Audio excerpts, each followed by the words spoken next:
আর যে সমস্ত ছাত্রছাত্রী তোমরা পরীক্ষা দেবে বলে চিন্তা করছো যে কিভাবে আমরা পরীক্ষা দেব, সার্ভারের সমস্যা হচ্ছে প্রচণ্ড। তোমরা প্রত্যেকেই জানো যে গতকাল থেকে কিন্তু প্রচণ্ড সার্ভারের সমস্যা হচ্ছে। তো সেক্ষেত্রে কিভাবে তোমরা পরীক্ষা দেবে, এবং অনেকেই প্রশ্ন করছিলে যে যাদের অটোমেটিক সাবমিট হয়ে গেছে বা কারো অটোমেটিক সাবমিট দেখাচ্ছে পরীক্ষা না দেওয়া পর্যন্ত, না দেওয়া হয়নি তবুও, বা অনেক ছাত্রছাত্রী আছে তোমাদের পজের সময়সীমা সেটা পেরিয়ে যাচ্ছে। তো সেক্ষেত্রে কীভাবে তোমরা এই সমস্যাগুলো সমাধান করবে, এবং এর পাশাপাশি যদি তোমরা প্রথম সুযোগে পরীক্ষাগুলো না দিতে পারো তাহলে সেকেন্ড সুযোগ তোমাদের দেওয়া হবে কি না, এবং কখন থেকে এই যে সার্ভারটা সমস্যা চলছে সেটা কখন সমাধান হবে। তো বিস্তারিত তোমাদেরকে দেখাচ্ছি, তোমরা একটুখানি দেখো। এখানে আমরা লাইভ দেখাচ্ছি তোমাদেরকে। তো প্রথমে দেখো, আমরা এখানে একটা স্টুডেন্টের enrolment ID, date of birth লিখে এখানে ভ্যালিডেট অপশানে ক্লিক করছি। তো দেখো, এখানে ভ্যালিডেট অপশানে ক্লিক করার সাথে সাথেই কিন্তু নেক্সট পেজ ওপেন হয়ে গেছে। এখানে আমরা সাইন ইন অপশানে ক্লিক করব। সাইন ইন অপশানে ক্লিক করে আমরা যখন মোবাইল নাম্বার দেবো তখন কিন্তু ওটিপি খুব শীঘ্রই চলে আসবে, তোমরা দেখো।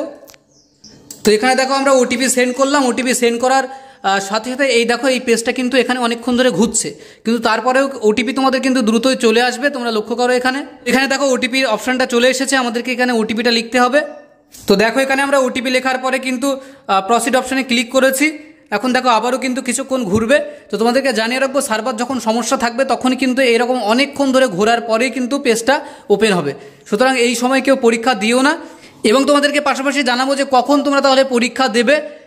এ বিষয়ে কিন্তু ইউনিভার্সিটি থেকে একটা গুরুত্বপূর্ণ বিষয় তোমাদেরকে জানিয়ে রাখবো যে ইউনিভার্সিটি থেকে গত শনি রবিবার কিন্তু ছুটি থাকার কারণে অফিসিয়ালি বন্ধ ছিল, এবং যে কারণে কিন্তু সার্ভারের সমস্যা হলেও ইউনিভার্সিটি সমাধান করতে পারেনি।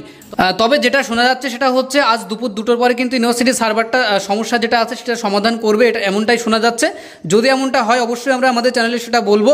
এবং আরেকটা বিষয়, তোমরা অনেকেই প্রশ্ন করছিলে যাদের অটোমেটিক সাবমিট হয়েছে তারা কি করবে। তো তোমাদেরকে এটাও জানিয়ে রাখবো, যাদের অটোমেটিক সাবমিট হয়েছে তাদের কিন্তু সেকেন্ড চান্স বা যখন তোমাদের 3 তারিখ পর্যন্ত ডেট আছে, তো তার আগে কিন্তু ইউনিভার্সিটি থেকে রিসেট বলে একটা অপশান দেবে। তো সেই রিসেট অপশানে যারা ক্লিক করবে, তোমাদের যে সমস্যা হয়েছিল তোমরা কিন্তু সেই পেপারগুলো আবার নতুন করে পরীক্ষা দিতে পারবে।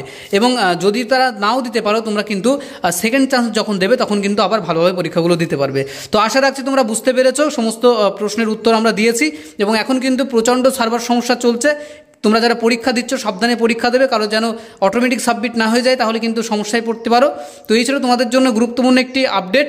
আশা করছি ভিডিওটি ভালো লেগেছে। যদি ভালো লেগে থাকে অবশ্যই লাইক করবে, শেয়ার করবে বন্ধুদের কাছে, যাতে পরবর্তী ইনফরমেশনগুলো সবার আগে পেতে পারো।